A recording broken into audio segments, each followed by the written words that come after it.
Dictation गति 80 शब्द प्रति मिनट स्टार्ट। अध्यक्ष महोदय, मैं निवेदन करना चाहता हूं कि सरकार को यह निश्चय करना चाहिए कि इस बिल का सही उपयोग किया जा सके। पुलिस को डाक द्वारा मत देने का अधिकार दिया जा रहा है, वह सही है। वह अधिकार इससे पहले ही दिया जाना चाहिए था, लेकिन आजकल चुनावों में जो गड़बड़ी होती है उसको दूर करने के लिए सरकार को मूल अधिनियम में संशोधन करना चाहिए। माननीय सदस्य ने अभी कहा कि इस बिल पर ज़्यादा वाद विवाद नहीं होना चाहिए, लेकिन हम विरोधी दल के लोग जानते हैं कि जूता कहाँ काटता है। अगर कांग्रेस पार्टी चुनाव से पहले गद्दी छोड़ दे और सरकार में न रहे, तब हम देखेंगे कि कांग्रेस को कितने वोट मिलते हैं। चूंकि चुनाव के समय कांग्रेस पार्टी के हाथ में सरकार रहती है, इसलिए उसको इतने वोट मिल जाते हैं। मैंने मध्य प्रदेश में देखा है कि हमारे कुछ कर्मचारियों को आरोप लगाकर पकड़ लिया गया है। इस संबंध में न्यायाधीश का निर्णय वहां की विधानसभा में पढ़कर सुनाया गया है। पुलिस के वोट लेने के लिए ही यह बिल लाया गया है। हमें डर लगता है कि पुलिस पर दबाव डाला जाएगा। सरकार को यह बतला देना चाहिए कि ऐसा नहीं किया जाएगा। यदि प्रारंभ में ही चोर चोर का शोर मचा दिया जाए तो चोर घर में नहीं घुसता है, क्योंकि वह जानता है कि लोग जागे हुए हैं।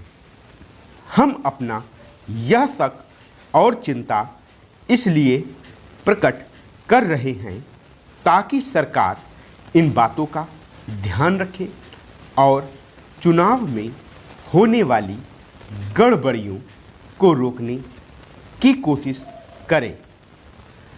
यह जो छोटा सा बिल लाया गया है वह किसी विशेष मतलब से लाया गया है।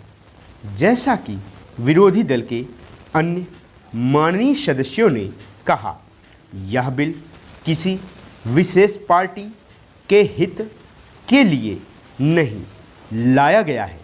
केवल अपने प्रदेश से बाहर काम करने वाले पुलिस के आदमियों को डाक द्वारा मत देने का अधिकार देने के लिए नहीं लाया गया है।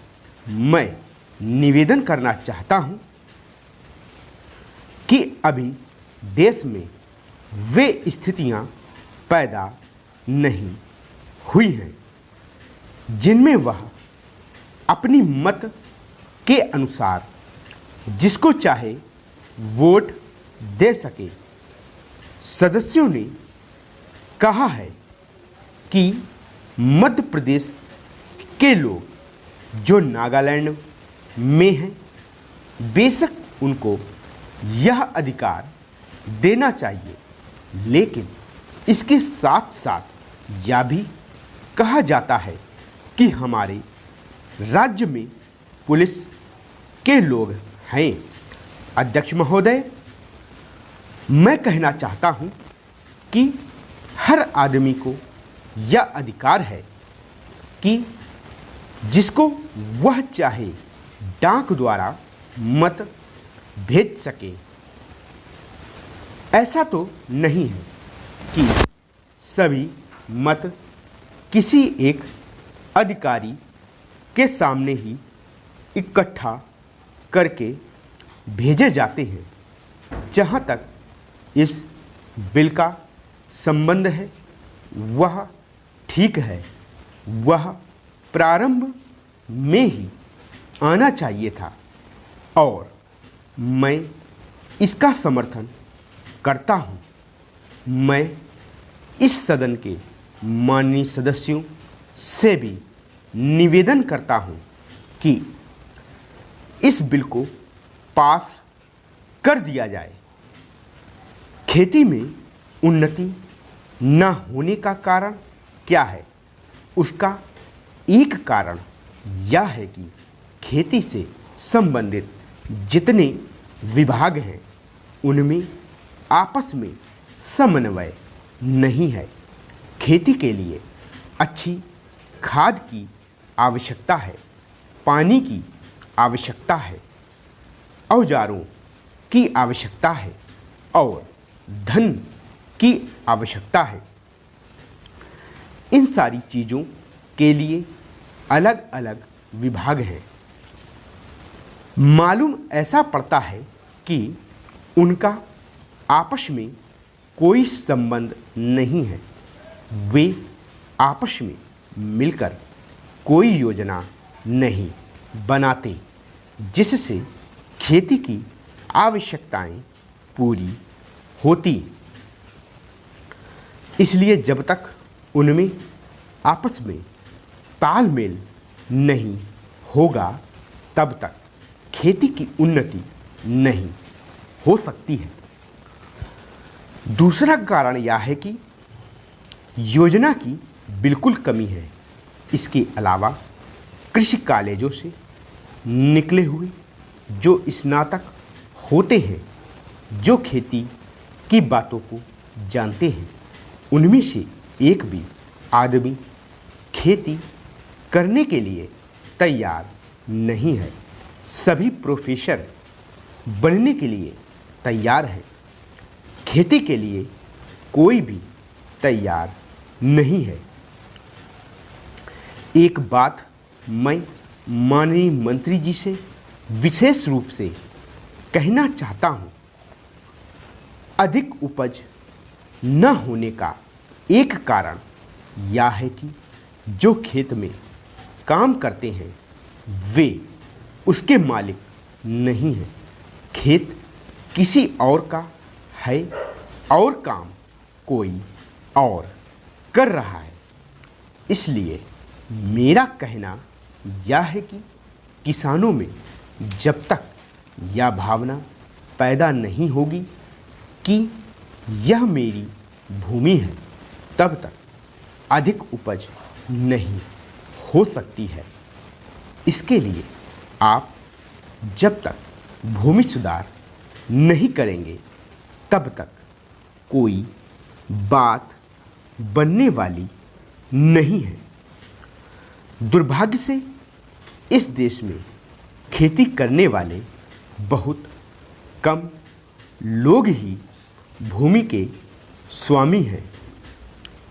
खेती की उन्नति के मूल आधार हैं पानी, खाद, बीज, धन, उपज का उचित दाम और भूमि सुधार। का ध्यान नहीं है। सरकार को प्रत्येक खेत को पानी और हर आदमी को काम देना सुनिश्चित करना चाहिए। एक बात मैं माननीय मंत्री जी से विशेष रूप से कहना चाहता हूँ। खेत किसी और का है और काम कोई और कर रहा है। इसलिए मेरा कहना यह है कि किसानों में जब तक यह भावना पैदा नहीं होगी कि यह मेरी भूमि है तब तक अधिक उपज नहीं हो सकती है। इन सारी चीज़ों के लिए अलग अलग विभाग हैं। ऐसा मालूम पड़ता है कि उनका आपस में कोई संबंध नहीं है। दूसरा कारण यह है कि योजनाओं की बिल्कुल कमी है। स्टॉप। इसी तरह की और डिक्टेशन पाने के लिए हमारे चैनल को सब्सक्राइब करें, इस वीडियो को लाइक करें और ज़्यादा से ज़्यादा शेयर करें। मैं आपको इतना विश्वास दिलाता हूं कि हमारी प्लेलिस्ट में उपलब्ध सभी डिक्टेशन की यदि आप प्रैक्टिस कर लेते हैं तो इससे बाहर कोई भी शब्द की डिक्टेशन नहीं आएगी। इसलिए प्लेलिस्ट में जाकर उपलब्ध सभी डिक्टेशन की अधिक से अधिक प्रैक्टिस करें। शॉर्ट हैंड और टाइपिंग में किसी भी प्रकार के डाउट के लिए कमेंट कर सकते हैं। धन्यवाद।